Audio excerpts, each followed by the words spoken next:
Hello, I'm Chris Saraga. I'm here with the 365. I'm interviewing Bobby O'Reilly, candidate for Oroville City Council. How you doing today, Bobby? Good. All right.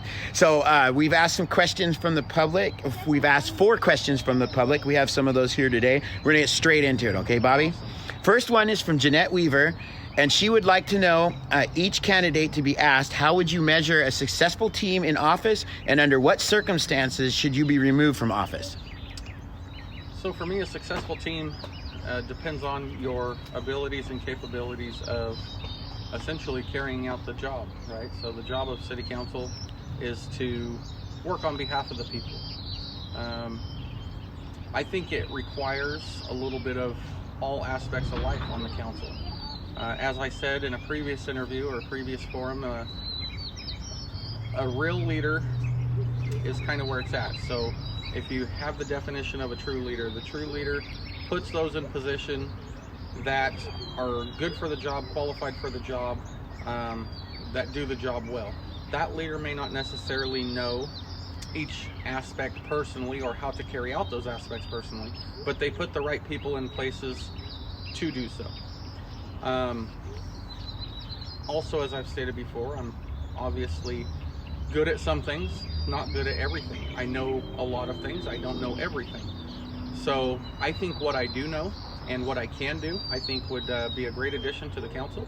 I think that that I can bring a voice of true, down in the roots ideas of what's going on and voices of what's going on out in the community. As far as when someone should be removed from office, if you break the law, if you break your oath that you take when you take office, if you make the decision to not represent the people in the way that you promised to, all those things for me are things to be removed from office. All right. Next question is from Inosencio Gonzales. What are their plans for homeless taking over the city parks with vandalism and graffiti? Plus, how do you control the trash and needles that are in the waterways left behind by them? Good question. Thank you, JR. So, like I've said many times, homeless issue isn't an Oroville issue. As we all know, it's not my issue, it's not a your issue, it's an everybody issue. The homeless problem is not going to be solved in Oroville. Unfortunately, I wish it could. I wish that we very much could find the solution, but it's not going to be solved here. This is a local, county, state, federal issue. We need help. Everywhere that's experiencing homeless issues, that the homeless and transient populations and the negativity that comes with it, the trash, the drugs, the needles, the unsafe conditions, everywhere that's experiencing that needs help from everyone, from local all the way to federal. I do know that Butte County has a behavioral health program that, for instance, for our law enforcement, Butte County behavioral health individual rides around with our law enforcement officers a couple times a week, and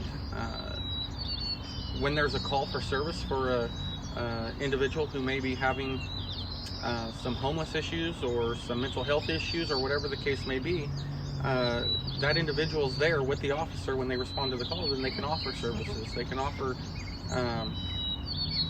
services that the county has, services that we have. They can review how that subject is, how that individual is, and see if there's anything else that can be done. So I don't want to say it can't be done. It can be done, but it's not going to be a snap of a finger getting done. It's going to be a collaborative effort by everyone getting involved. I do know that I would like to see county and state getting involved just a little more. I would like to see that they bring the funding that there is available and help us. So that would be one of my strongholds, is to figure out, okay, what can we do? What are we not doing? What can we do? And where do we go from here? All right. Next one's from Liz Belyea. How will you personally foster a climate of respect and teamwork in which people can disagree but still arrive at solutions for the city? Perfect question. I love this question because I am an individual who people disagree with quite often.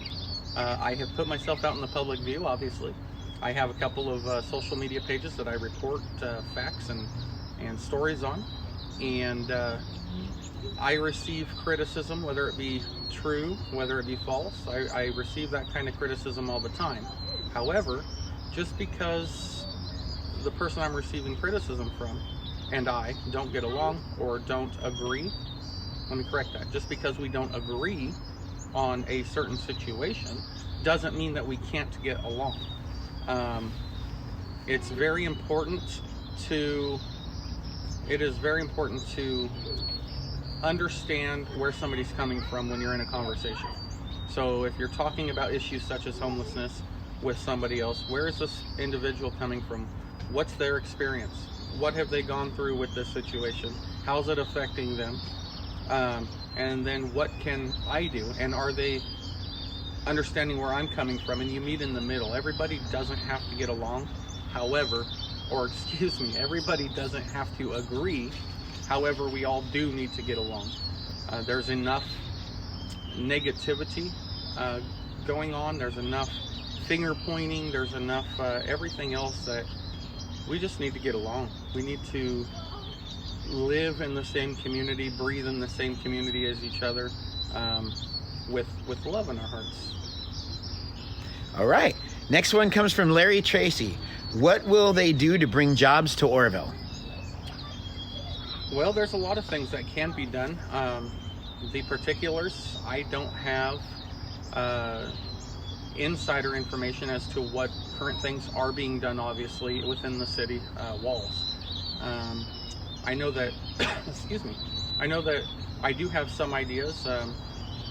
Some of those ideas may include lowering permit fees, giving exemptions, making things easier. I know there was a time not so long ago that anyone who walked into City Hall, when they walked out of City Hall, they had a negative comment, they had a negative experience with going into City Hall for a business purpose. And that's something that we need to change. We need to foster an idea of positivity. When you walk in here, this is what you can expect. You can expect to get, everything you need from A to Z. You can expect that the staff is going to be friendly. Not saying that anybody wasn't, but we have to start at the basics with the face of the town, which is the City Hall. And then we have to expand from there. The permit fees, the building fees, the inspections, there's things that can be done to make things a lot easier for individuals who want to come here, who want to open here, who want to be in business in Oroville. And I think, speaking with other constituents and other business owners, there are many things that can be done, but I don't have the time to go through them all right here. I will say that if you have any further questions, anybody, about this topic, feel free to reach out to me. I can go more in depth with you and give you my opinions, my thoughts, and my shares on it. Okay. Next one is from Raquel Ford Harp. And do they support law enforcement or defunding? I absolutely do not support defunding of law enforcement. I think the idea is completely ludicrous, to say the least, and that's, of course, my opinion. I support our law enforcement, and not only our law enforcement, but our public safety departments, fully 100%. I do work fires. I'm a contracted bulldozer operator for the wildfires in California. I see what public safety personnel have to go through out there, and even, just taking everything that officers have to do, or that public safety or firefighters or whatever, if you can nail it in a nutshell, and you look at just one incident or one instance. So you take a fire. You have fire personnel, you have law enforcement personnel, you have EMT personnel, you have city personnel, you have everybody together, right?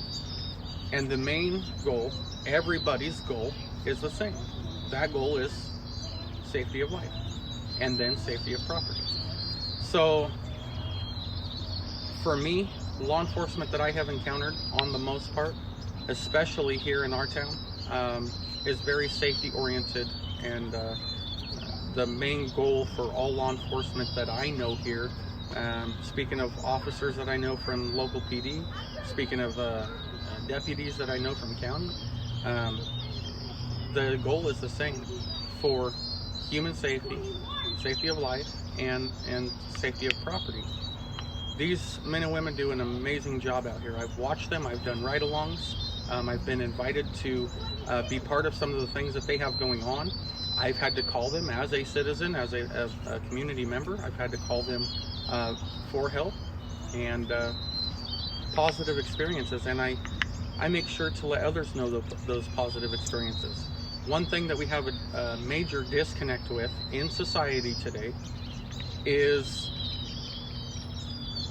the most things that you hear about, whether it be law enforcement, fire, the city hall, your streets department, no matter where it is, anything it can be, the main disconnect is that people like to be very vocal when they have a negative experience, and they are not so vocal when they have a positive experience. So I think if we can foster an idea to put out the positives, we might get on a better track.